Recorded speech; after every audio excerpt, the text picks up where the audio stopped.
Yeah. All right. Okay. Ooh. Sorry, guys. Technical issues. You know, it's one of those days. So it is a response to a recognized problem or civic need. It can be established through multiple means, most of which we will go through today, and it takes a variety of forms. So we'll hear more about these as we go on as well. Okay. So good. You're good. Public policy affects every aspect of our community. I guess I didn't do this in my intro, but for anybody that doesn't know me, you'll hear me say mine and our a lot because I'm a wheelchair user myself, in case you can't see it in the camera. So that's my full disclosure statement on the we and my and our of this whole thing.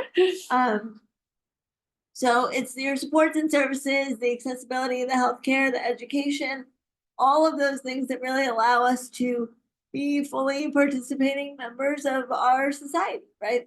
It all goes into public policy and how that's laid out. So it's developed at every level of government. It's really an exercise in compromise, and it's not static. It changes all the time. And so that's one of the reasons I think it's great you're all here, is that this is ever changing, and that one of the best things we can do to advocate is to stay informed. And so the primary policy drivers are usually costs, and who benefits and who doesn't from different policy decisions, and then the political philosophies. So who's in office, who's controlling the different houses or the different, systems of government, and what are their priorities, right?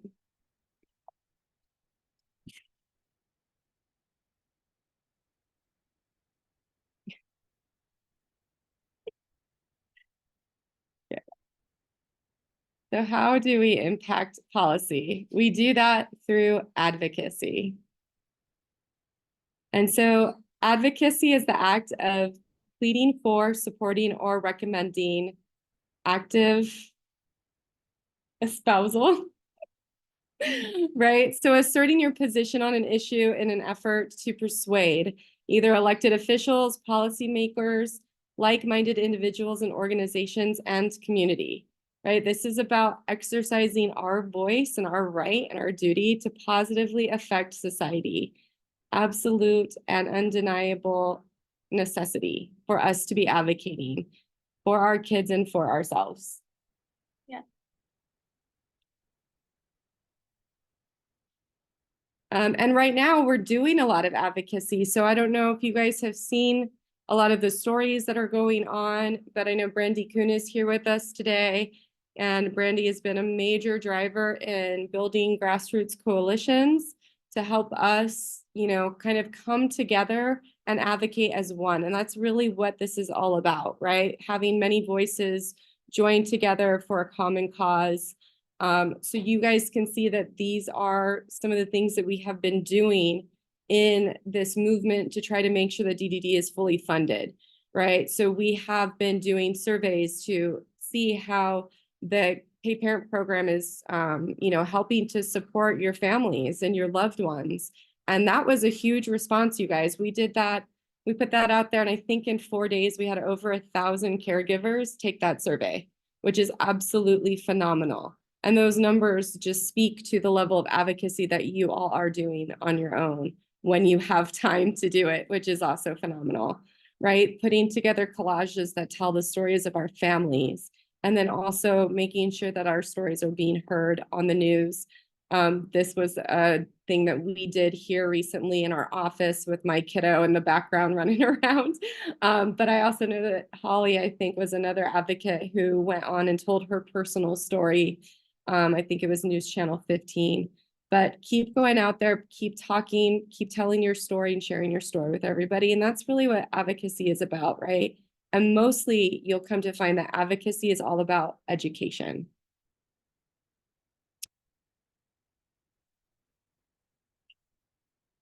So then the next piece of this is, how does that relate to disability? And so really in our space, what we're really trying to do is achieve respect, recognition, inclusion, and equity.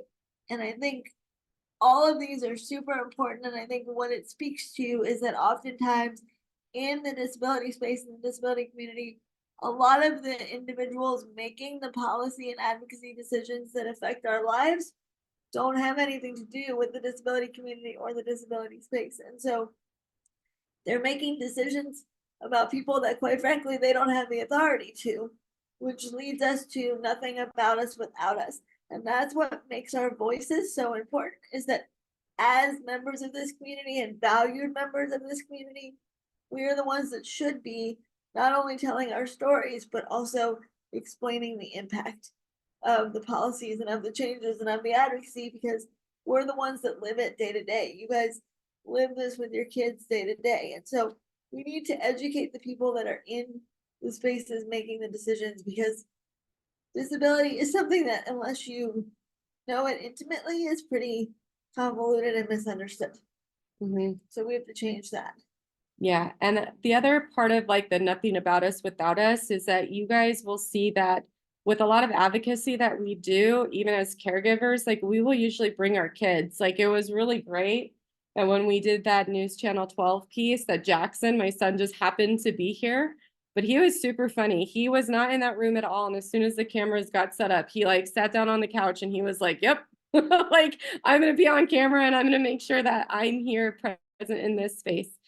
So also, you know, having your kids out advocating, teaching them how to advocate so they can become self-advocates is also really important too.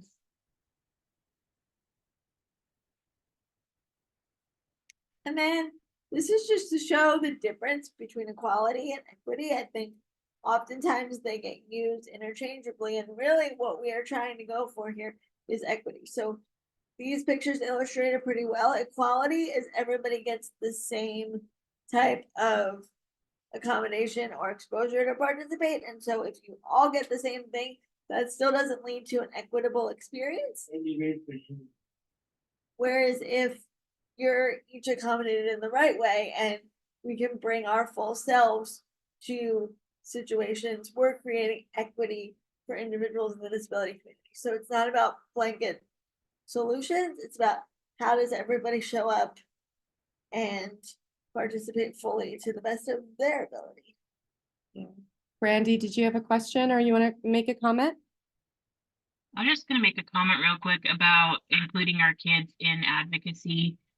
This question has come up a lot in the last few weeks, and one point that I strongly believe in is raising our kids to be their own self-advocates and to be independent as possible with their disabilities.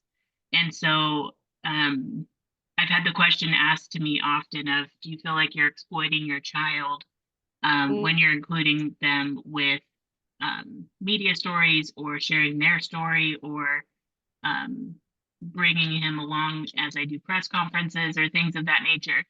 And I've grappled with that independently, but I strongly believe that if I do not include him, he's a 10-year-old child who has severe cerebral palsy, epilepsy, uses a communication device. If I do not include him in the advocacy that I'm doing on his behalf, I feel like I'm doing him a disservice and not preparing him to enter adulthood and being independent as possible and having his own voice with his own care. So I just would challenge each person that journey is going to look different for each one of us on how included our kids are. But I just challenge you to kind of grapple with that and decide what's best for you and your family along that journey. Yeah, Yeah, for sure. 100%. And so then what do we advocate for typically, right? And typically when we're doing advocacy work, we're either trying to make changes to legislation, we're trying to make new laws, or we're trying to change policy. And before I took any kind of advocacy class, I was like, oh, those are two different things. I didn't realize that those were two different things. But really, right, a policy is a decision or a set of decisions to address a long-term purpose or problem, and legislation is a system of rules that members of society must follow, right? And usually the policy is how the law is implemented, right? So we're going to go through a couple of examples of some bigger federal laws that have impacted the disability community. So some of these probably look familiar, whereas some of them maybe not so much. But I think the bigger thing to point out here is that we saw some steady change, right, in the 70s into the 80s and the 90s, and that was from a group of really dedicated disability advocates and their families. And so I think a lot of this where you see steady change is because people came together, right? I mean, most people know the ADA was passed in 90, but it wasn't even until I started looking into disability policy and legislation that I knew all of the important steps that led up to that. And I think sometimes we can get a little lost in the weeds of what we want like our bigger goals to be. And you can see that it took passing a lot of things on our way to 1990 to get the ADA, and then on our way to 2012 to get the Affordable Care Act and so on. So I think it's just important to illustrate the steps that took and what these policies and then changes in legislation grow into. And then what I always say on this slide is you recognize that, you know, the last one we have there is 2012 and it's 2025. So we're due we're due for some positive change. Yeah. Yep. So then we're going to talk about state policy and legislation. So state policy and local policy changes are probably the easiest to influence. You know, you have your local district representation, your citizen legislators, you have direct access to them, or you should anytime, and we'll get to how to speak to legislators, but they work for you, right? They're there because you voted them in or their district voted them in. And so, you know, you are their constituent. They work for you. They have a personal tie to you and to your community. Outcomes can be known relatively quickly. Sometimes policy decisions or laws can move quicker at the state level than at the federal level. And the most immediate impact on daily life happens at the state level. And generally, there's a lower bar for advocacy efforts. You guys, what I don't think you guys realize is that not a lot of people are civically engaged with their legislators. So if you can become civically engaged with your state legislators, you can really have lots of conversations with these people. There's not a lot of people actually that do this kind of work. And so the more we do it, the more we speak to them, the more they get to know our community, the bigger impact we can have.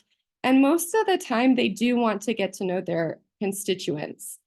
So we're just going to go over maybe two of the, you know, bigger legislative acts and policy changes that have been made here recently. So in terms of legislation, we had the Silver Alert, which was SB 1162 that passed in 2018.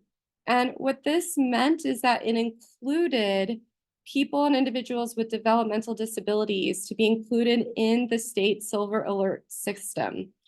It's an effectiveness of the system has been extraordinary. It has saved lives. Individuals have been returned home safely, and everybody wins. And she doesn't know I'm going to do this, but I'm going to put her on the spot since Brandy did a lot of this work. Brandy, are you there? Do you want to talk for a second about the paid parent as caregiver program?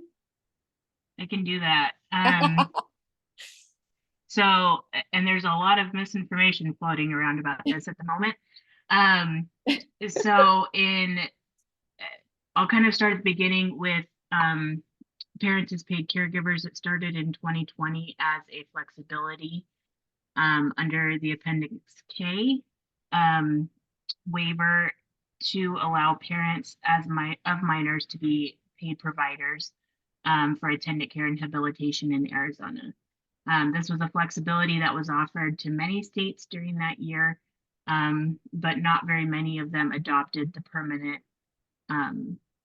the flexibility of this program long term. So in 2021, myself, a few other parent advocates started talking on Facebook. We were interested in this becoming permanent, but we had no idea how to go about this. We sat down, me and my friend Lauren sat down, and we wrote about a 50-page portfolio. At that time, we didn't realize legislators don't read 50-page portfolios and or government agencies. And so we knew we were knowledgeable about this subject, but we weren't sure where to go with this. Around that same time, we learned about the ARPA funding, which was a federal initiative that allowed states to access dollars for home and community-based services. And there were specifically projects to help bolster workforces and create new initiatives within the home and community-based services space. And so we really latched onto that and advocated for parents as paid caregivers to be part of our ARPA proposal in Arizona. Access decided to support that initiative and added that. They received federal approval for their proposal and thus got a bunch of federal funding in order to put the Parents as Paid Caregivers program as an extension beyond COVID at that point to bolster our workforce. At that point, it was still recommended to be temporary and was scheduled to end in 2023. And then we went along the process, had a lot of meetings. I was told no, and it's not possible, and we're not doing this a lot by our state Medicaid or access leaders. And we kind of started playing this ping pong match. I kind of like referring to this advocacy as ping pong. So you have meetings with leadership and they'll say, no, we can't do it for this and this reason. And so then I would take that and I would go and research. I would say, okay, what are the parameters of our 1115 waiver? What can our state do with that waiver? What are they telling me with the no, right? What can I counter with that no? And so then I would come back to them, I would email them, I would ask for meetings and say, you know, I thought about what you said. I have these ideas. What if we do it this way? And so there was a lot of negotiation and conversation happening behind the scenes. And ultimately, we discovered that the 1115 waiver is a vehicle for federal policy to be changed within the state of Arizona. And that is completely illegal. It is within Access's purview to do that in order to make programs and policies the most efficient and effective and best serving for their members. So we could have gone the route of legislation, but we ended up going the route of policy and creating new policy and programs versus going the legislative route.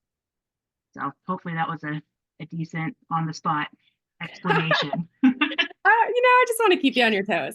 And I think good. that the most important thing here, right, is the difference between policy and legislation, right? So what Brandy did here was a policy change. This didn't require us to go through the House or the Senate in Arizona to get a law changed or passed to provide this program. Right. So she was able to do this with a policy through policy, which was probably a little easier. Right. Brandy was like, I'm not doing legislation. I'm going to do this policy route because it's a little bit easier than trying to get a bill passed. Typically, when you put a bill in through the legislature, it takes probably 3 or 4 years to get that bill all the way through. You have to submit it multiple times for it to get heard, for it to get voted on, for you to build an advocacy coalition to back that bill. So by Brandy doing it this way, it allowed her an easier mechanism to get this program approved. And I think that this is a little bit of the questions that people are having, and especially the education that's needed for our legislatures, right? That it's like this program went through all of the proper channels to get approved. It was just done through policy instead of through legislation. And so as you guys are talking to legislators, that's a good background to know of why that this went through the way it did and how it went through the way it did. Go ahead, Brandy. Yeah, and just one last piece of that. The important thing to remember is when you are trying to effect change, understanding the dollars that are associated, right?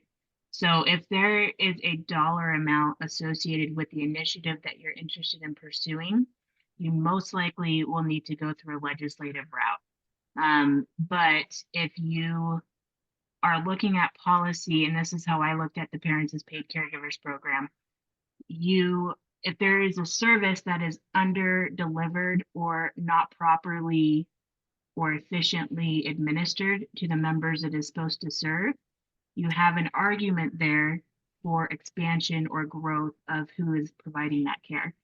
So with this in particular, I really honed in on the fact that we have a huge provider workforce shortage.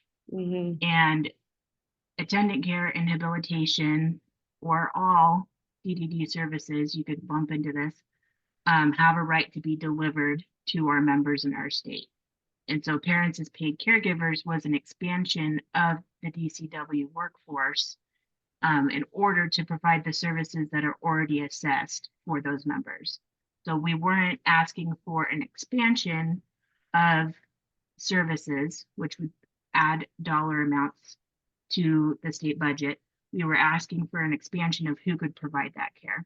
So if you're asking for a program and it's going to take dollars in order to achieve that, you probably are going to have to go through legislation. But really understanding that difference is crucial. Awesome. Thank you, Brandy. So there are different types of advocacy, and we'll go through them, but there's grassroots advocacy, there's organization coalition, so that's where like the nonprofits would fall into, and then there's corporate coalitions, and each one of these has different restrictions and different ways in which they can go about advocacy. Grassroots happens to be the most widespread, and we'll go over why. So the fundamental principles of grassroots advocacy are that we identify a problem, we create an issue campaign, which is what a lot of you have seen going around over the last few weeks on this particular issue we've been talking about. We create a strategy, and then we hit the ground and we advocate. You know, we, as the collective, we tell our personal stories and communicate with our legislators and really hit the pavement, for lack of a better way to say it, so that we can positively affect our community, our state, our nation. We're really building a movement for change that not only involves the people directly affected, but also involves the people that care about the people that are directly affected, and then even more so involves individuals outside of those circles that see the importance of our issue. So we're really building up a force of people to advocate for that change. Mm-hmm. So the clearest example of people making their voices heard is grassroots advocacy, right? It demonstrates the power of us as ordinary citizens to break down barriers. You don't have to be within the legislature itself to make the change. Like Michele said earlier, they work for us. So grassroots advocacy is a way to demonstrate the power we hold and the power we have. It's an opportunity to develop passionate communities. That's all we've seen the last couple of weeks, is a very passionate community that's really motivated to come together, and we see collectively how important the issues that we're advocating for are. So it's really your chance to change the world, and make it better. You know, that was my buy-in for grassroots advocacy, was when you really put as much power behind it as you can, and we come together as a collective, real change happens. And it can be hard to remember that sometimes, because this gets hard and it gets tiring, and You know, there's a lot of work that goes into it, as I'm sure a lot of you have already seen. But that collective that we build, that's where the real change comes from and happens. And it's actually pretty cool because you guys are watching this happen right now, right? With this whole DDD movement. And so what we really want to do is we really need to make sure that when we're advocating for big change like this, that we are organized, right? We're organizing a movement. We don't want it to be sloppy. We don't want lots of different voices. We really want to try to organize a message that everybody can get behind, right? So we try to be very systematic. We try to be very strategic with how we're approaching things. And we focus on relationships, those who are in power and those with power, right? And so what does this require? This requires us to have vision, planning, discipline, and persistence, right? It's, okay. And it's why, right, when all of this DDD work started, we didn't all just rush down to the Capitol to have like a big rally right when it happened, right? We want to build to those larger movements, right? We want to start strategically, start small.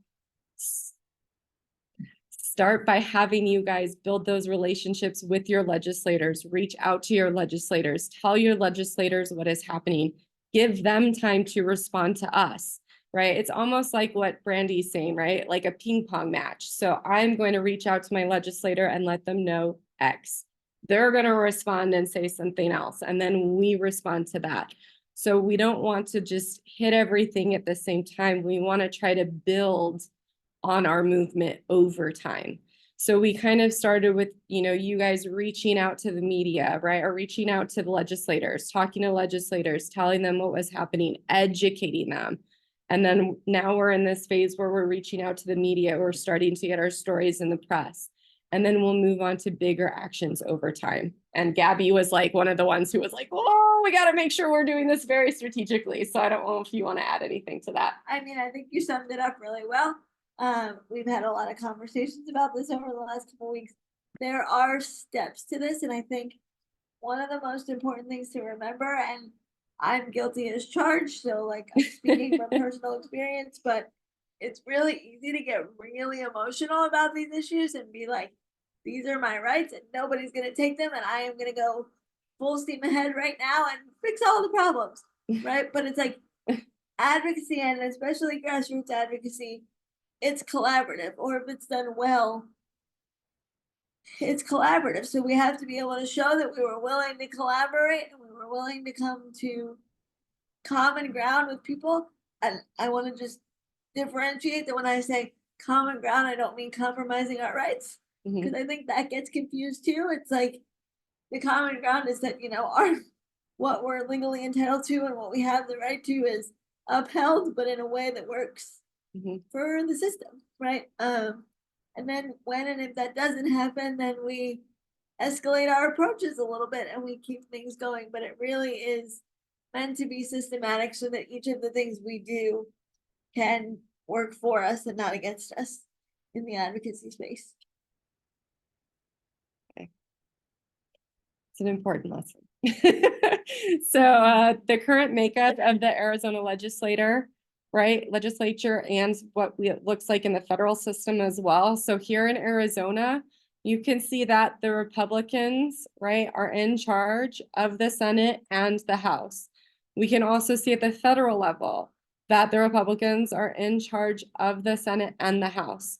So what this means is that when we want to get bills passed, right, we need support from the Republicans. They're going to carry measures, right? So we have to make sure that we're courting both groups, right? We're not leaving people out. And we're making sure that we are trying to appeal to what both sides want out of these negotiations. It's kind of like negotiation tactics, right? But how do we appeal to Democrats? How do we appeal to Republicans? How do we get everybody on board with our message? And a lot of that, you guys, again, comes down to education, right? And we're going to talk about that as we go. I'm going to jump ahead if I don't stop talking. All right. Got you. Okay. So how do you find your district and how do you find out who your legislators are? So if this is completely new to you, you've never done any advocacy, you have no clue who your legislators are. In Arizona, each district has a number, and each district has 2 House representative members and 1 senator.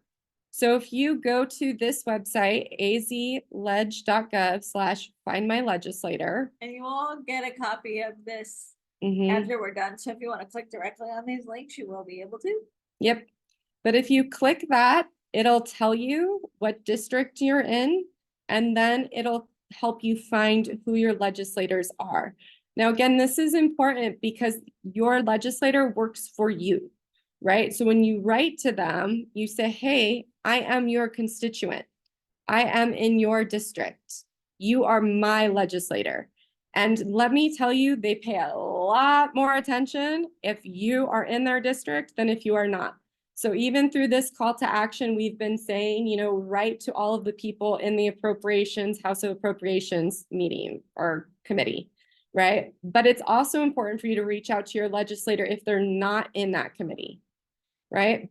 But because they're going to listen to you a little bit more. I don't know if you want to say anything else about that. I'm just going to say too, because I saw, and please know that when we talk about these examples, I'm not criticizing anybody. I'm just using real life examples that we've had in the last few weeks so we can all learn together. I think it's really nice that everybody wanted like their families to be involved and everybody wanted everybody to help. But then one of the issues we ran into there was if your family was out of state and they were calling your local representative and they were not one of their constituents, it was actually sort of Not helpful.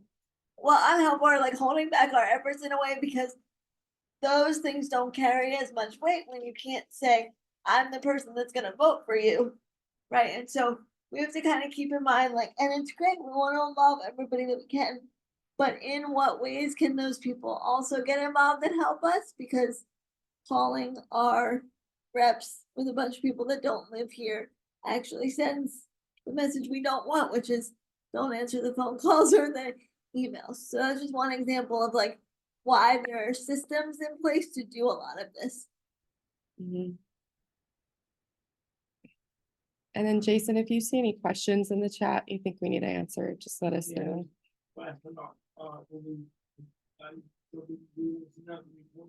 Okay, yeah, we'll send out the recording of this and we'll send out the presentation to you guys so you have these links also. We have a video in here too that you can watch on your own time when you guys get this. So yes, we'll give all of this to you. So getting to the people in power. So remembering that like power is not monolithic, right? Power is not limited to politicians. Power has levels and degrees, and power is what you bring to this process, right? So and I'll just give an example, but when Brandy started working on that policy change, right? The policy change didn't just happen because Brandy is awesome, and she is, right? But what Brandy did is she built a grassroots network of a lot of people who all put their voices together, and that became very, very powerful. So even if you as an individual feel like maybe you can't, move mountains and change people's minds or pass legislation and policy, together we can. And I think that's the important thing is you guys are never alone doing advocacy work. We're all doing this together.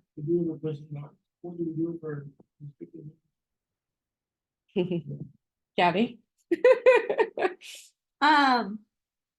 That's a great question. It comes up a lot. My first thing that I would say is trying different methods of communicating with them. So if they're not responding to emails, then get on the phone. One of their staff members will answer you, and even if they don't have time to have a lengthy conversation, at least they can know how you feel about an issue. I think a lot of times one of the reasons people don't get a response is because your stories are wonderful, but you have to remember when we are flooding their inboxes because that's what we're trying to do.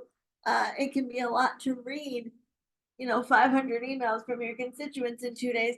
So just making sure that when you call or when you email, the first thing you're telling them is what the issue is and where you stand on it. And then that way they know, and if they want the more information that you're providing them, they have it. But then they can respond to you and at least say your concerns were heard or whatever tally they're doing for the people that are for or against this particular issue has been noticed. So I would definitely say start with that. And then when we don't get individual responses, we don't worry as much as when we don't get like the collective response. And so that's where we would like build up our advocacy efforts and say like, are the big players in this issue being influenced by what we're doing? And if they're not, then we have to step it up. And there's different ways to do that through rallies and protests and all the things that all have their place and are great when you need them. But I think right now we're in the stage where you just need to make sure that your issue and your stance on the issue are heard and can be recorded. Yeah. And this actually leads really good into this slide. As I was reading ahead, I was like, aha. But really, right, when you're writing to your legislature, you also want them to know that you know who they are, right? So it helps, again, you're kind of relationship building here, right? So research them. What bills did they back? Did they back a bill that like really impacted your life or impacted the disability community? Hey, I saw, that you sponsored this bill. Thank you so much. It really shows that you care about the disability community. Can I tell you about another issue that's happening right now that you might want to help us get behind, right? So really doing research on your legislator. On the website, azleg.gov, you can actually look at the backgrounds of the legislators. You can look at the bills that they've sponsored in the past. And you can really kind of get to know what their priorities are and start building that relationship with them. Trying to find commonalities with them. Trying to find ways that you can say, hey, like, even if it's somebody who might not have voted on something disability specific in the past, but maybe they're really fiscally minded. Well, hey, did you know that if we kept this, paid parent provider program, you're going to keep a lot of kids with disabilities out of institutions, and that's going to save our state so much money, right? Like, so just trying to find those different angles where you can actually have those conversations that you feel like they're going to lean into and want to learn more about what your topic is and what your issue is. You want to add anything to that? I think you covered it. Okay. Just checking. So I think this is a big one, and it leads into the question we had in the chat as well, which is like, when you are communicating with them, there are things that we need to be aware of that tie into doing our research. So like, what time of year are we looking at? Are they in session? Are we in the legislative session? What impact does that have? Multiple demands on office time. So kind of like I was saying before, like, they are very busy, and if we're doing our job right, which we are, they are getting a lot of phone calls and a lot of emails. So it might require meeting with or talking to their staff instead of to them directly. And those are the people that are there to tell them what their constituents are feeling on certain issues. So I wouldn't look at that as like a negative, right? Which is something I had to learn in the beginning. It's like, you really want to sit down across from that person that you feel like is making the choice, but it's really up to their staff to help them with that. And so if that's who you can get some FaceTime with, you want to do that as well. They can know little or nothing about most aspects of your issue, so you need to educate. We've been saying this throughout the training, but I've been in a lot of meetings over the years where things that seem very integral to me and my life, and quite frankly seem very obvious, are not obvious to these people. And then I have to remind myself that like, they look at hundreds of issues sometimes a day, right? So there's no way they could know everything there is to know about each one, and that's why they're relying on us. Right? That's why they want to know That's why they need us to tell them, right? So in a way, it really gives us a piece of that power Mhm. because we're the ones that are going to influence how they feel about our issue because we're more knowledgeable about it than they are. Yeah, and I think a good way to think about this is right, like we want to give them a little bit of grace. Think about what your knowledge level was about all of these systems of care before you had a child with a disability. I can tell you mine was zero. I had no clue what any of these programs were. There are so many acronyms, it still confuses me to this day, right? So imagine trying to be a legislator who does not live in this world, trying to understand all of these different systems and how they go together. It's not what they think about, it's not what they're focused on, it's not at all what they interact with. So they have no clue, you guys. There was one time that I think there was a bill or there was a suggestion of a bill that was gonna like completely do away with the early intervention program. Like the senators didn't even realize that that was a federally mandated program that they couldn't just get rid of. So that's what we're talking about, you guys. Like we really need to educate them about what these systems are and how they work because they don't know. And even if you watch that video of the senator in the appropriations committee, you can tell he doesn't really understand how that system is working or how it operates, right? So it's up to us to be those people who educate them about how these systems work. So we have a question about if they, these funds, is there a violation of ADA, which is federal, other, other Mhm. violation of the ADA, if they, but, Mhm. money, more than that. Yeah, so we've actually been in meetings with people from Disability Rights Arizona about this very question. Is this even legal for them to do? I mean, Arizona has a fiduciary responsibility to pay its Medicaid bill, right? And that is what DDD is, all text, right? Arizona Long-Term Care is Medicaid. So Arizona has a fiduciary responsibility to pay that bill at the end of the day, is what our understanding is. So we are still trying to figure out if a lot of this is even legal, to be honest with you, right? Because Arizona does have to pay its bill at the end of the day. The federal government provides about, I think the range is like 65 to 70% of the funding for our Medicaid program, and Arizona supplies the rest. You know, words. And Michelle, you see this, you might have to, people that say, they come in, but, Mhm. you know, the legislature is a season. So, these people, so they have jobs. Mhm. Right, Some of them are lawyers, but not all of them are lawyers, right? right. So, you know, more teachers and real estate developers and those guys. Actually, the guy that, the corporation's chair, the finance guy. To know the job before you Yep. start, so, Right. yeah, might have to repeat that because I can't.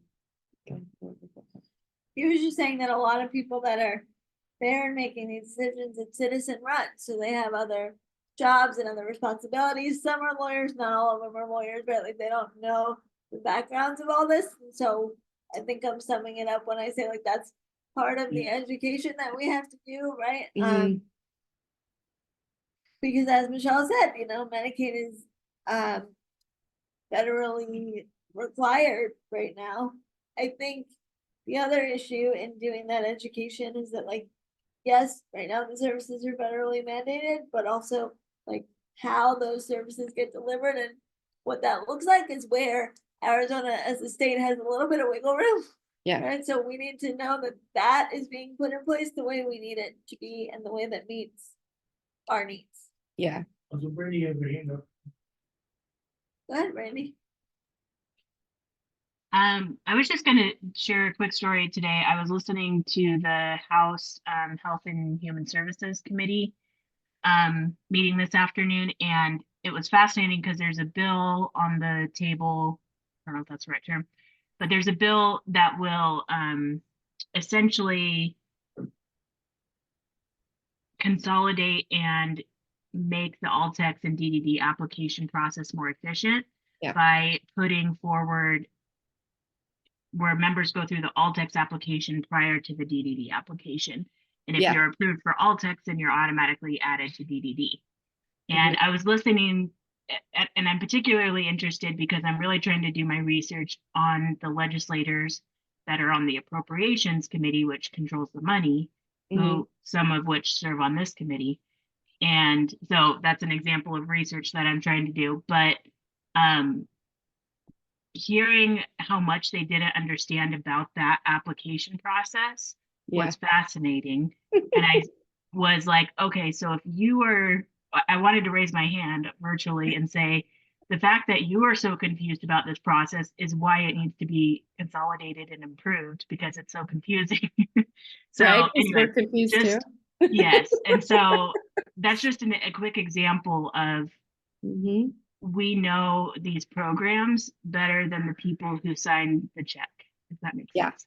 And so we have that opportunity, and going to the table and meeting them with their, because they have their own expertise and their backgrounds that they bring to the table. So coming to a mutual place of, I want to educate you and I want to learn from you, it's huge. So that's where those relationships are built. 100%. And when you become like a trusted resource for legislators, then they'll go back to you again and again. I know Gabby was giving this example in our advocacy and action course of, when she lived in Tucson, those legislators, if a bill came up that was about the disability community, they would call her or they would email her and they would be like, what do you think we should do with this bill? Because they knew that she knew more. How do you think we should vote? Right. Right. And it didn't mean that I was like, that they did exactly what I said all the time. Right. But it meant that like they were coming to a member of the community to get my perspective because they recognized that they themselves didn't know and they wanted to be educated. And so when they trust you and when they know you're collaborative, like a lot of things can change. And then they become your allies in those bigger conversations with the people that you're not seeing. So the committees they sit on and the decisions they're making, they go back and they say, we have constituents that have expressed these concerns. These are the things we need to consider. So it's very cyclical. If we can maintain those relationships, it helps us a lot. Yeah. And I know somebody on here asked earlier, what if I don't hear back from my legislator? And I'll give you a quick example. Last night, I fired off like 2 emails to 2 different legislators. One was a legislator who went on and talked about, I think you guys have seen it, De Los Santos, who went on a Sunday show on 12 News and was talking about the DDD program. And so I sent him a quick email. I was just like, hey, I just want to thank you so much for advocating for our community. We really appreciate your support. Nothing big, just a thank you. And what happened was I never heard back from him. So I don't know that he got it, but then I was talking to another legislator, one of my representatives in my district today. We've been emailing back and forth. And she said to me, oh, by the way, De Los Santos said he got your email and he really appreciated it. So even though he didn't write back to me and tell me he got it and appreciated it, he told his fellow legislator about me and that he appreciated it. So even if you're not hearing from them, they all talk to each other. And so hopefully there's some of that going on behind the scenes too that you might not be aware of.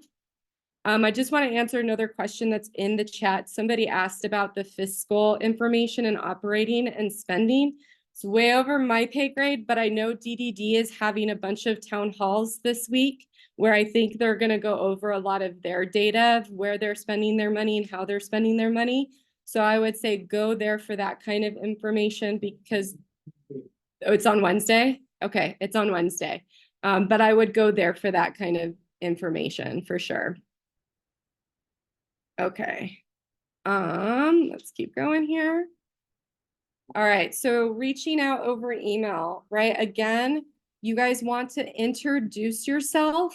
You want to do that past research. You want to thank them for bills that they've worked on in the past that maybe relate to what you want them to work on, or just things that you appreciate. introduce the issue, and have an ask. What do you want them to do? You know, do you want them to be, you know, able to like have conversations with other people who are on the appropriations committee?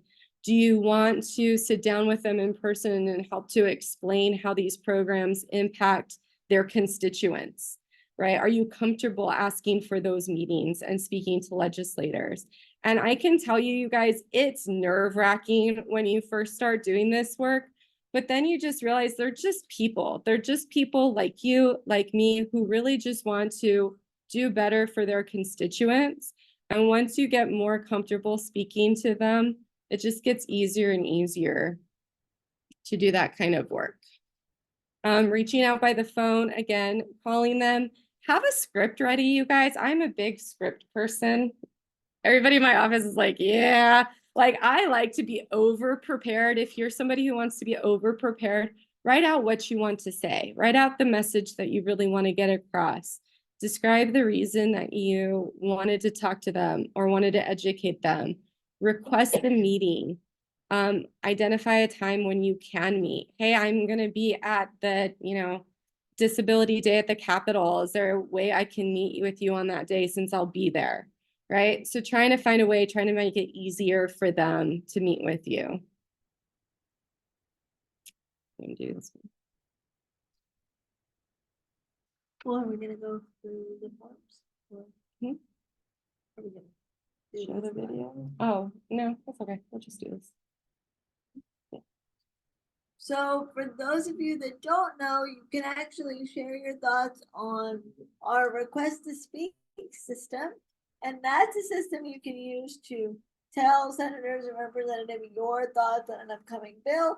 It's really cool because you do not have to be there in person. You can log on from your computer and it's a simple yes or no. So if we as a community support a bill, we can mark yes. And if we don't, we mark no, right? So, but it's still a really easy way to make our voices heard. You can also request to testify in a committee hearing. And sometimes through these communications with your legislators, you will be asked to do that. So if they reference testifying in a committee hearing, then you would go to your request to speak system and put in the request for that. I did that just last week when one of my representatives wrote back to me and said, if there's an opportunity for you to speak on a bill that comes out about this, will you testify? I agree to, and I'm registered on this system. So usually what happens is you have to go directly to the Capitol to register, but Civic Engagement Beyond Voting, who's at this link at the bottom here, will do it for you. So you just give them your information and then they will register you when they go down to the Capitol in person, and you'll be able to get on and not only like verify what your positions are, but also learn a lot. So if you need to read about different things or know what's happening or see how people are voting or how they feel about a certain issue, it's really nice because all that information's right there. Mm-hmm. All right. And then we do have a video. We'll show it. We'll make sure that in the email that goes out to you guys, you have the link for the video. But this video is actually on Civic Engagement Beyond Voting on their request to speak page. So if you go onto that page, there'll be a video on that screen. If you click on that video, it takes you through the steps, but basically it really kind of looks like this, right? What's your position on this bill? Are you for? Are you against? Do you want to speak? Yes or no? And it really is that simple, you guys. And it is amazing to me how few people in Arizona use this system. So I just told you, for example, that we had over 1,000 people answer that survey.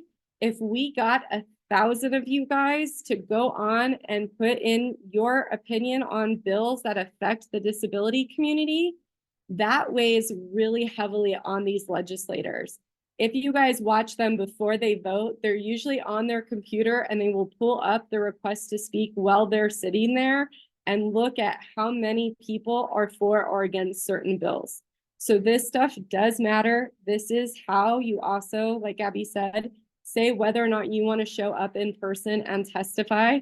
I think Gabby has done it. I have done it. It's nerve-wracking, but it's also very effective. And it's also nice to know that like you can speak directly to this room full of decision makers and really pour your passion into why you are for or against certain bills. And we're going to go over how you do that and how you testify in committees. So testifying in the committee hearing, you guys, you have to be very prepared when you testify, because depending on the number of people who are testifying will depend on how much time you are given. You could have 1 minute, you could have 3 minutes, you can have 5 minutes. So anytime I go to testify in any kind of committee, I will have like written down, here is my 5-minute speech, here is my 3-minute speech, here's my 1-minute speech. And I'll have all of them ready, practiced, rehearsed, because I'm a nerd and I like to do that, right? But I will have everything very ready so that I'm prepared for anything. The time I went and was able to testify, I think I had 2 minutes and that was it. But you can go, you can, have your say and tell your story. The first thing that you always want to do is you want to thank the chairman and the committee members for giving you a moment to talk. You want to be as clear and concise as possible. Introduce yourself, introduce why this is important to you, your involvement in the situation. You want to talk about your story. You want to personalize this for them, right? You want to talk about the personal impact to you and your family that this will make, the impact that it'll make to the community. And then you want to thank members for their time and the opportunity to speak with them. But then you also have to be prepared to answer questions, because sometimes they will ask you follow-up questions, either about your story or the impact that it'll make on you. And then Gabby, I don't know if you want to add anything else. The only thing I'll add to it, you covered most of it really well, is when we say talk about the issue, tell your story, just make sure the part of the story you tell relates to the issue as to why you're there, right? I mean, like, we have all gone through a lot as a community. We want, these individuals that we're speaking to be empathetic and understanding. And so, we have a tendency to want them to know all of the things. And so just make sure that whatever specific issue you are there to testify for or against is how you tailor your story.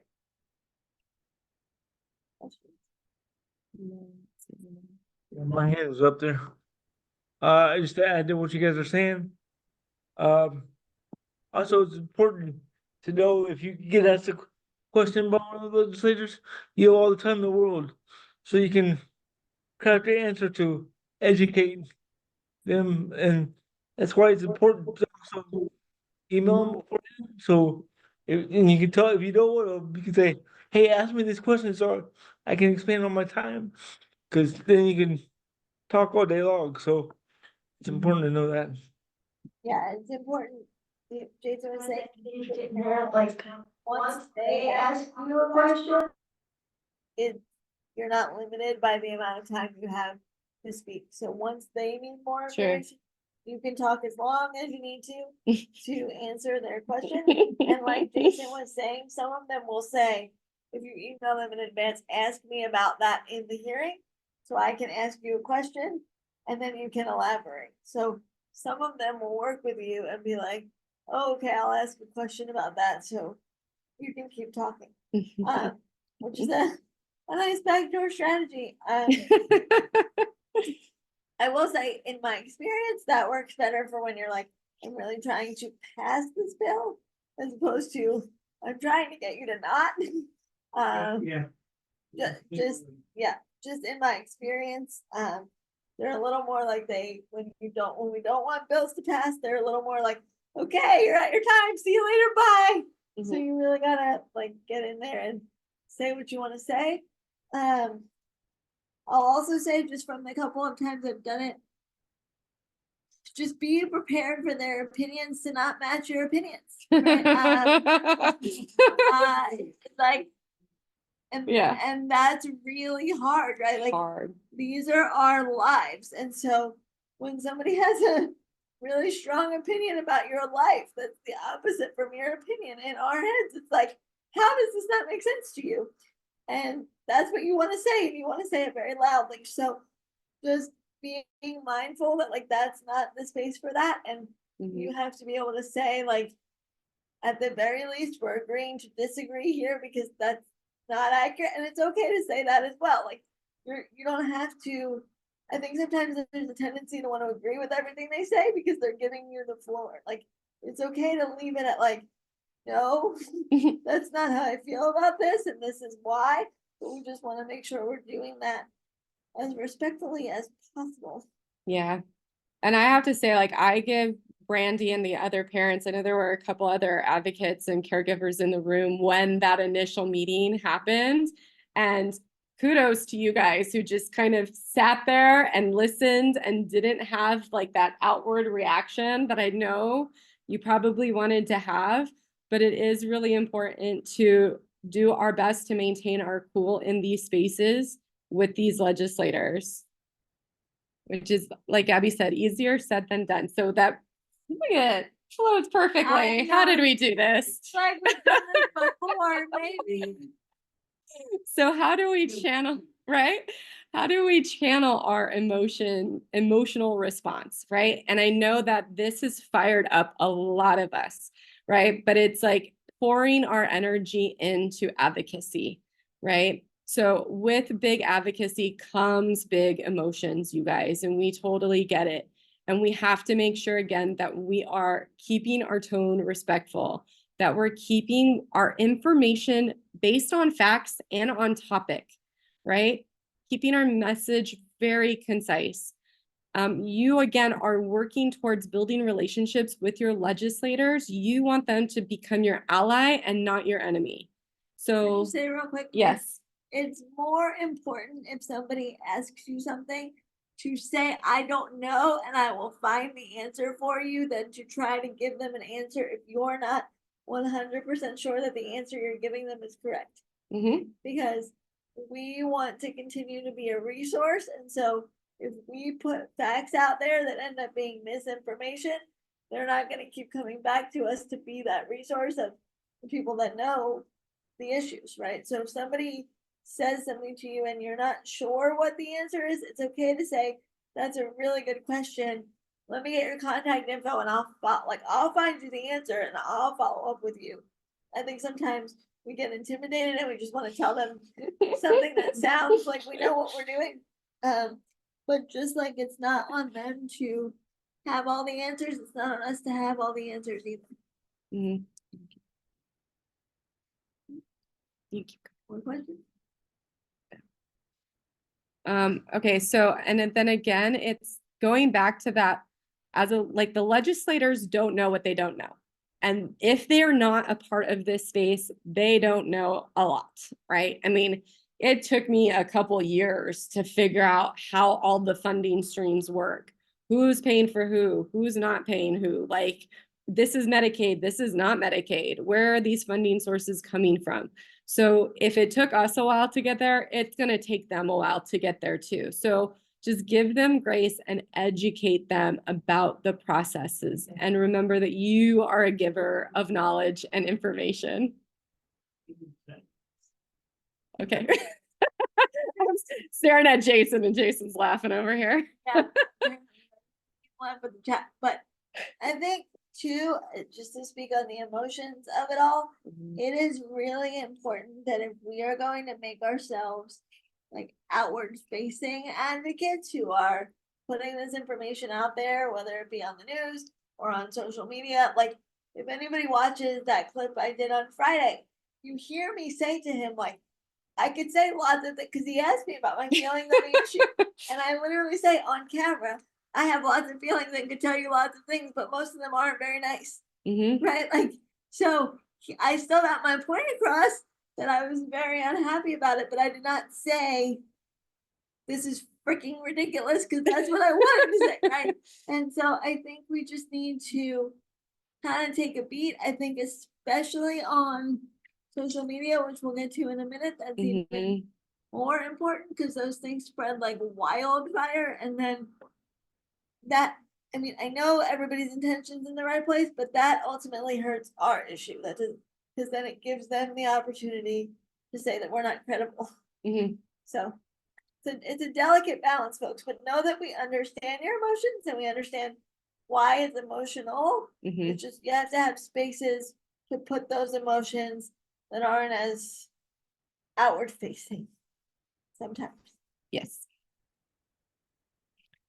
Okay, so another way you can advocate, right, is through rallying.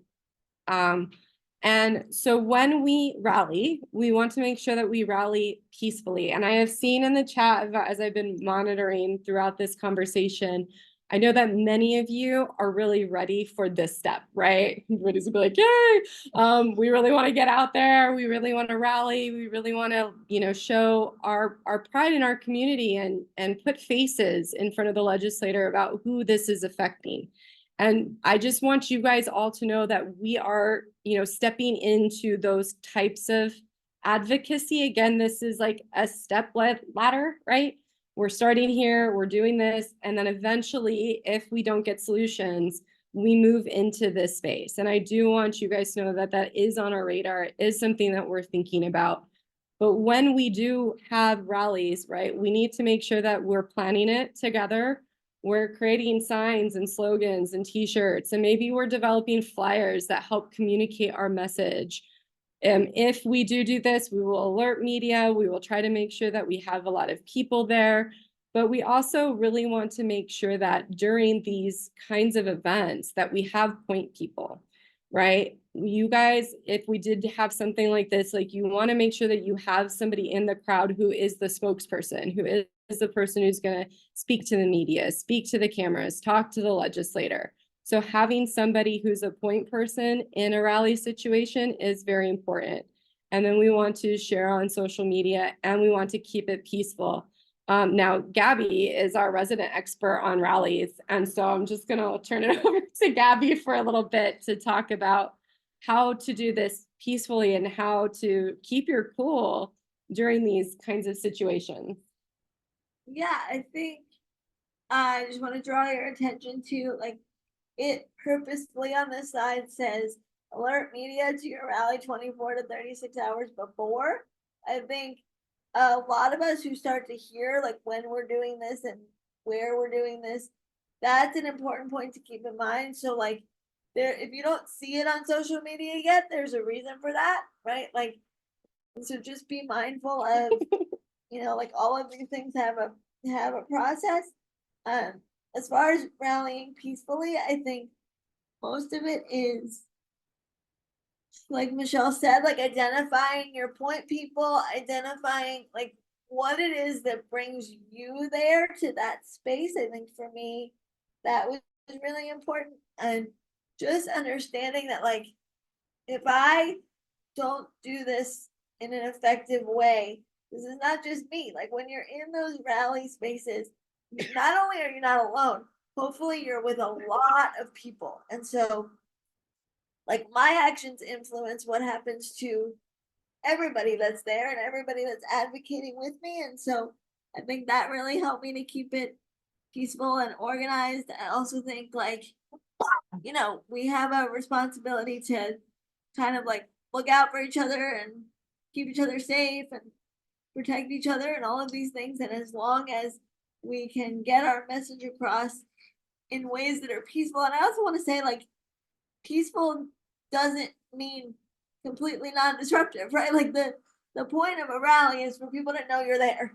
It's for them to know you have something to say.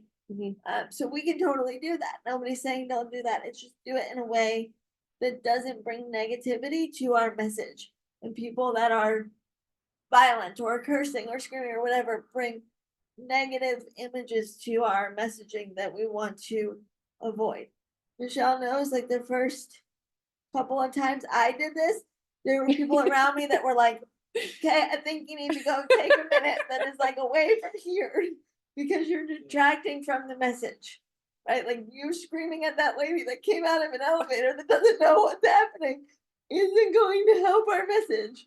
So go take 10 minutes and come back or don't, right? Because like there's a whole community of people here that need you to do this in a certain way. And I think just recognizing that it's like I had more power if I did it in a way that people wanted to pay attention to me Mhm. than I did if I did it in a way that people wanted to ignore me or write me off as like somebody who was just losing her mind. Just want to point out there, if there is a possibility of being arrested, then you should probably contact the lawyer ahead of time. Yeah, You that's already fair. have the- I'll set it up, and so you'll pitch it as Yeah. patio item.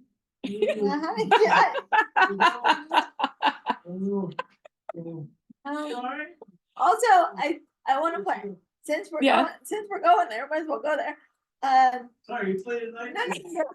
Jason, if you guys couldn't hear him, was basically saying that if you think you could get arrested, have a lawyer in mind so that you have somebody to contact. And there are definitely degrees to rallies and to protests and to sit-ins, thought he was right?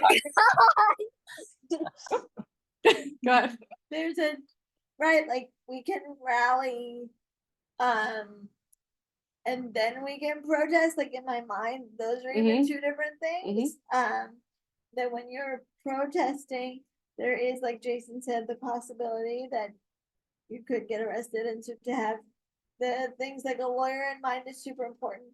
I think again, there's levels and degrees. I don't want you to think that if you come to a rally, you are going to get arrested, right? That's not how it works. You have opportunities and time to to decide like if that's a situation you want to put yourself in. That's totally your choice.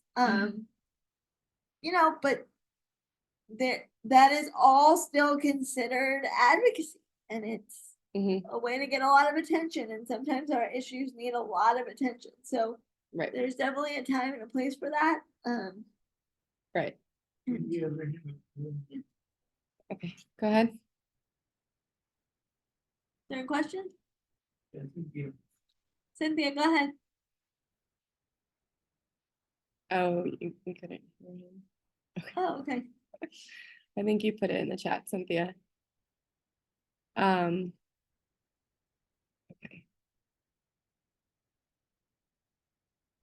Oh, I don't know. I don't know about that question. I see it, Olivia. I don't know the answers to that, but we can try to find it. See what I did there? Okay.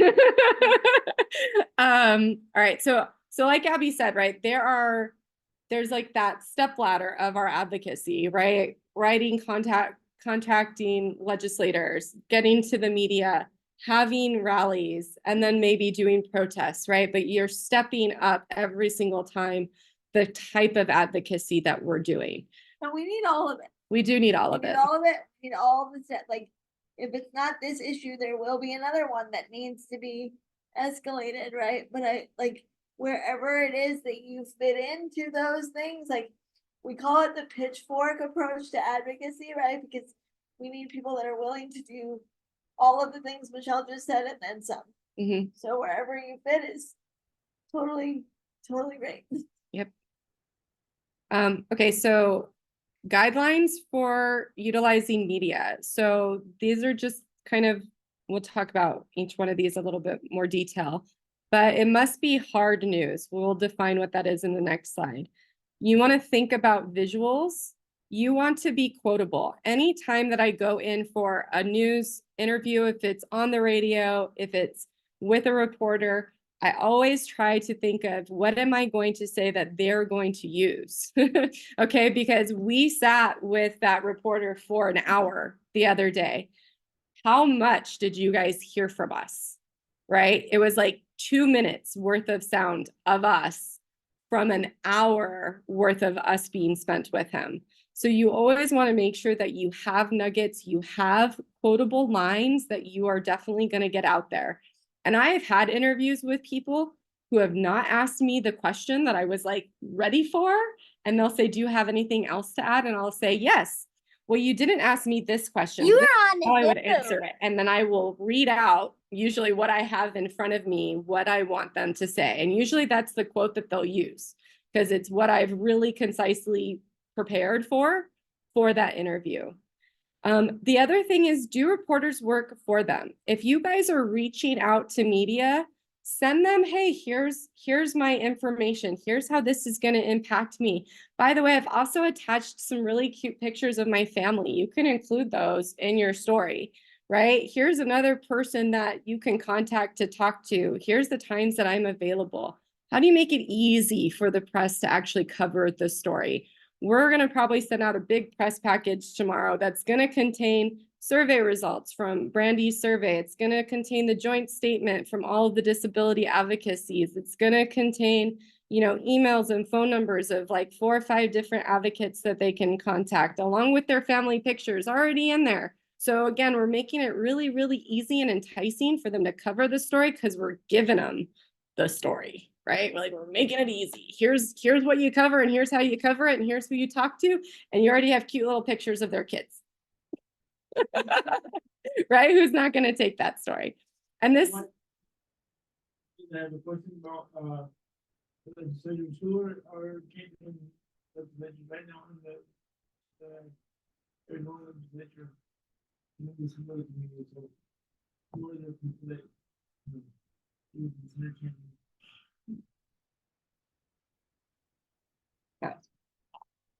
Yeah, I'll probably have to get back to you on that, Mike. I think that's a really good question. And I think that's something that we should be doing, us orgs, right? Compiling lists of the different senators and representatives. See, Sarah's on it. Sarah's here from ADDPC. She's like, I got a list. So Sarah, maybe when we do the email out to them, we can identify like these are some really strong supporters of our community.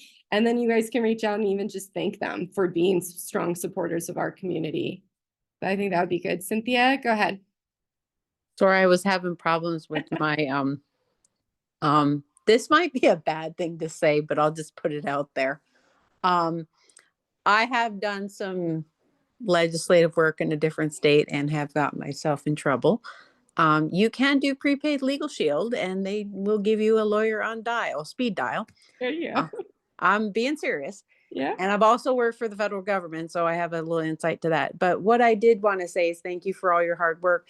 But do we know, because I live in Livingston's district, Oh. and do we, I guess, because I just moved here, my question is, do we know kind of like on the back end with like DDD and stuff, if there's like informal relationships with some of these legislators?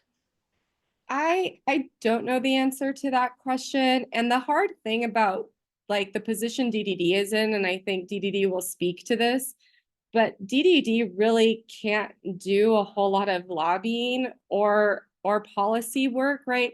DDD is mainly the implementation of the policy and of the laws in Arizona.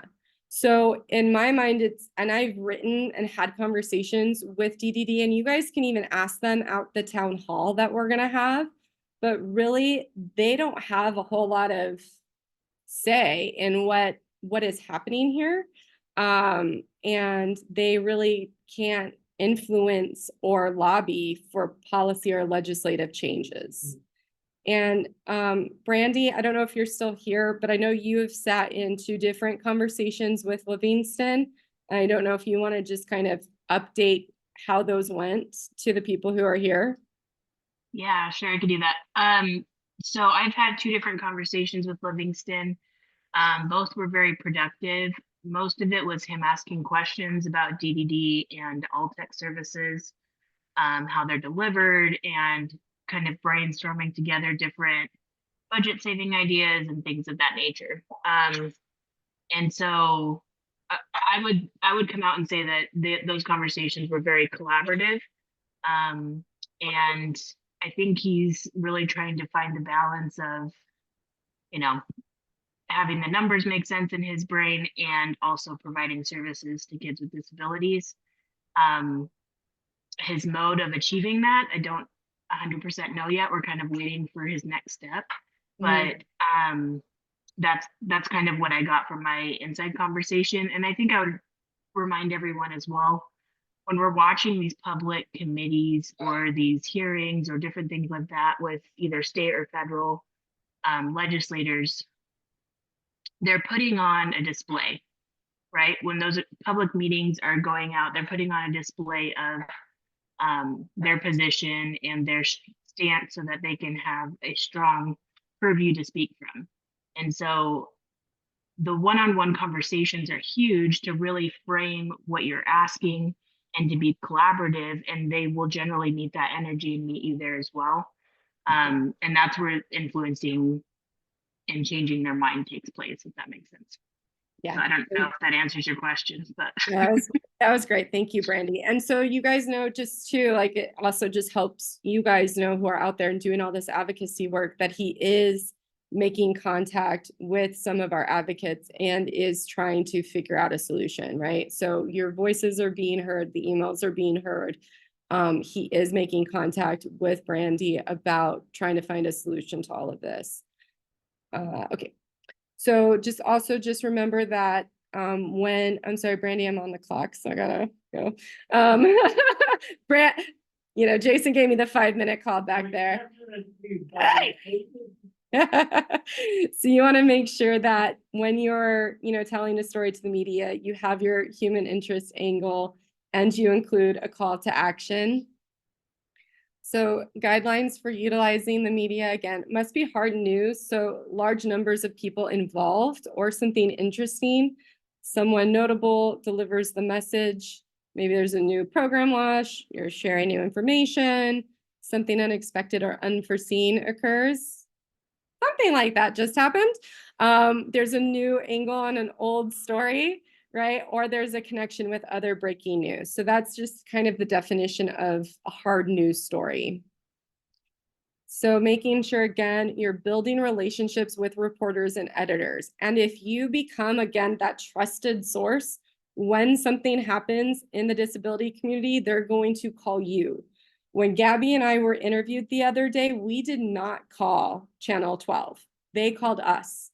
They called us and they asked, like, do you know what's going on with the DDD situation? We're trying to do a story on it. We're like, yeah, and I tried to give him other people, but he needed the story quick and he was down the road. So he came over to our office to videotape. But if you become that trusted source, then they'll reach out to you again and again for help and for impact and for stories. Yeah, and he said as he was leaving, like, I want to know what the developments are. Let me know if there's something else I should report on during this process. So already it's like somebody said, call me when there's something important to say. And so I think that really speaks to what that can do. I think it's super important to include a call to action to everybody as you're utilizing the media. Like, we want everybody to care and we want to tell them why they should care. We want to tell them specifically what we need. If there's harm being done to our community, they should know what that is, and they should know what we as a community stand to gain. And so we want to include all of that, and we want to make them like an active part of the process. I think it's a way that the media stays engaged and involved, and then their viewers stay engaged and involved. And it can happen very quickly, like Michele said. So just like being ready to be that person and that voice when we need to be is super important, even if you're wearing your slippers. Yeah. Yep. That's it happened. But I was like, sure, you're here right now. Let's do it. Utilizing social media, right? And you guys have done a lot of this. You guys have seen a lot of this, right? It's a potential source of ongoing conversation and awareness about your issue. It enables organizations to control how message is released to the public. Direct connection to our audiences with no intermediaries, right? Editing the content. So you guys want to make sure that you are using social media with care and that you're really thinking before you're posting and you're not just reacting and putting up a post. Because I know that's like what we usually do, right? We're like, oh my God. Instead, go to your friend, go to your other caregiver, do the venting or the reaction that you need to do, and then think about how can I use this energy and this advocacy that I want to do, and how do I frame it in a way that's actually going to help us move our messaging forward and actually have an impact. So just remember that, what you put out there stays out there, and you always want to make sure that we're crafting our messages so that we're uniting people together and we're building on our advocacy efforts. You want to say anything else? I'll just say, like, to kind of piggyback off of your reactionary statement, again, guys, like you heard me say this when we're doing it in person, it's easy to be reactionary. It's easy to be like, this person just said this thing about me or my community and my people, and I have really strong feelings about this. That is absolutely valid. And also, if we are going to be the voice they keep coming back to, we can't be the ones that said our initial very reactionary thing on social media. And so just making sure we have people we can go to and are connected to. And then on the other side of that coin, like, there is time and space. If you've been fighting an issue that's not going anywhere or not going your way, you better believe I've gotten more aggressive on social media, right? But just like we're saying, everything builds. We have to build it to that as well.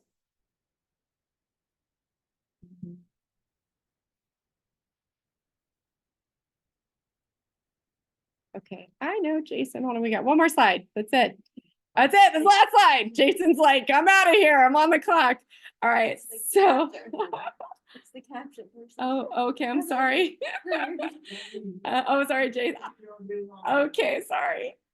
Okay, so always remember, you guys, be respectful in your communications, share your story, be as fact-based as possible. And if you don't know where to go for that kind of information, ADDPC is a really great place to go for really good fact-based information about what is going on. Because if they don't know, they will tell you they don't know. And they're not going to just give you numbers or make things up. But try to find those trusted resources. The Arc of Arizona, Raising Special Kids, we're all working collaboratively together to try to ensure that we are all operating off of the same fact base. Okay, so these are some really good trusted sources. Know that you are there to educate, and we've said this a lot today, right? You are there to educate them. They don't know as much as you know. Stay on topic, don't wander. Okay, I have hyperactive ADHD, I squirrel all the time. Make sure that you guys stay on topic when you're talking to legislators or when you're advocating, and always come back to your why and come back to the big why. I don't know if you guys saw that clip that Gabby did in Channel 12, but her last thing that she said, right? If you cut these programs at those rates, kids will die. Like, that is a huge why of why we need to save these programs. So share your big why. How does this impact you and your family and your child? Right? These are not little issues that we're grappling with. These are really big issues. And we have to make sure that we're talking about the gravity of these situations and really why they should care. Yeah.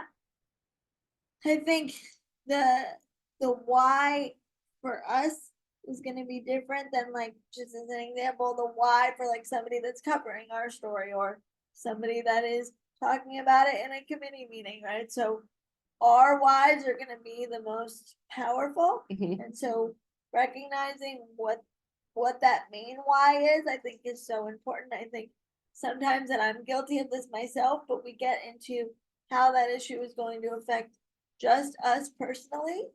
And when I can put it on a broader scale and say, like, no, this is where, like, this is going to cost people their lives. Even if it's not going to cost me my life, it's going to cost people their lives. And that's a really huge why, right? So just like looking at the bigger picture, it's important to take advocacy in stride.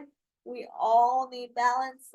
You can ask anybody in this room. I'm trying really hard to find my own balance, right? Because it is so important, and for so many of us, it is so deeply, deeply personal.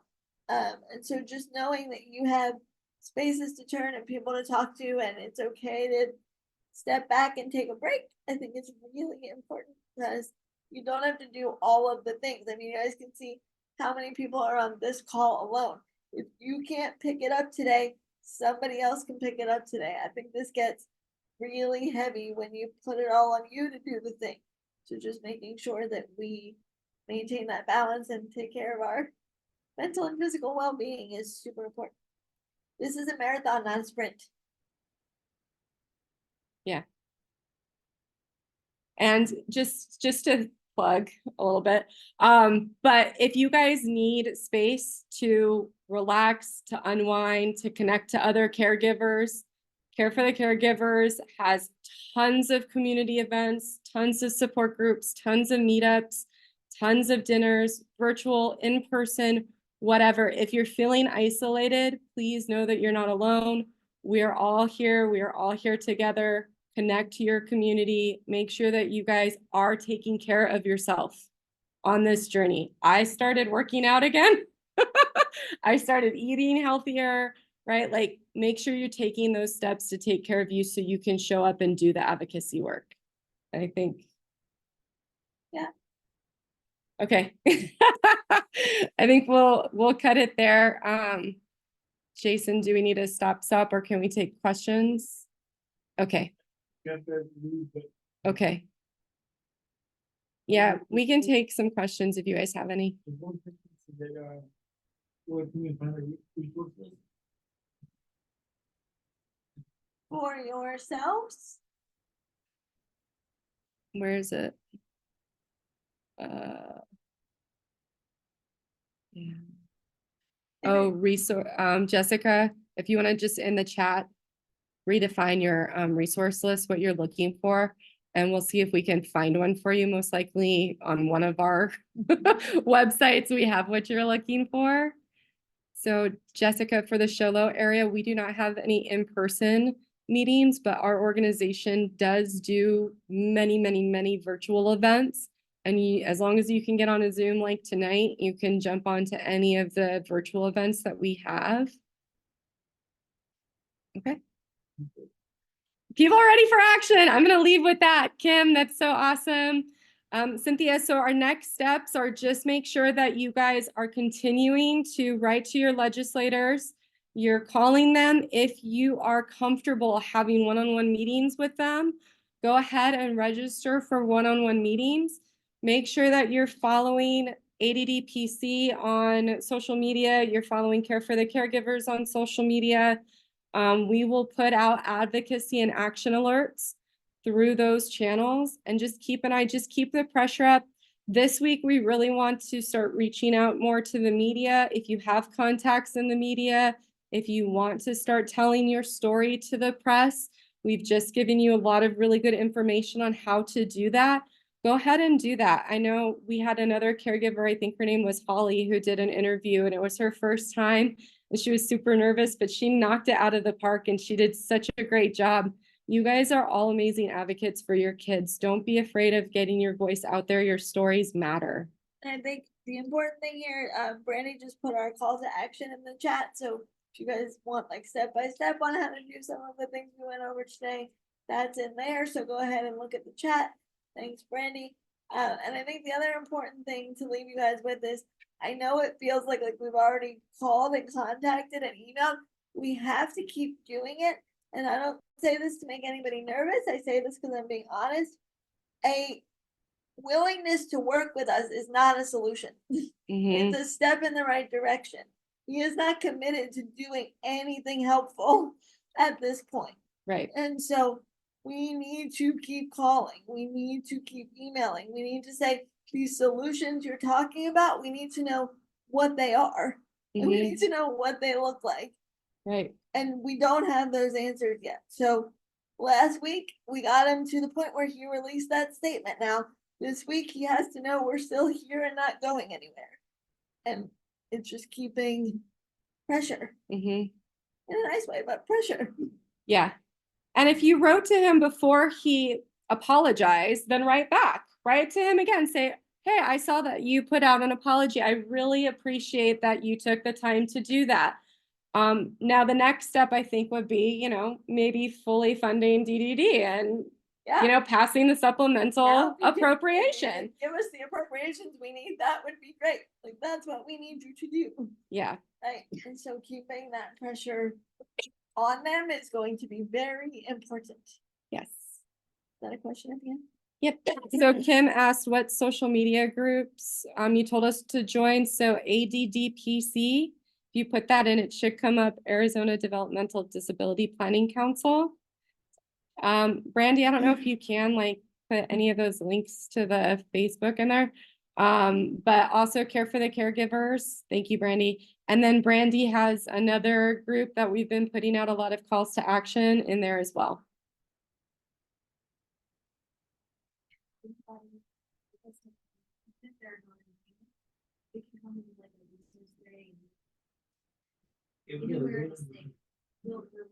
Oh, wow. Okay, so Sarah was like, we will travel.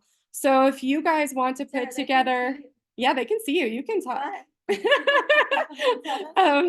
Sarah basically said that if you guys want to have us come out, or somebody from ADDPC come out and do an advocacy training in your town, to let us know. And the rural communities have a lot of say. Like, you guys have so much power. I really want you to know that. So making sure that the people who live in the rural areas, if you guys want us to come out and do a training there, just let us know, because Sarah said it's on her dime. So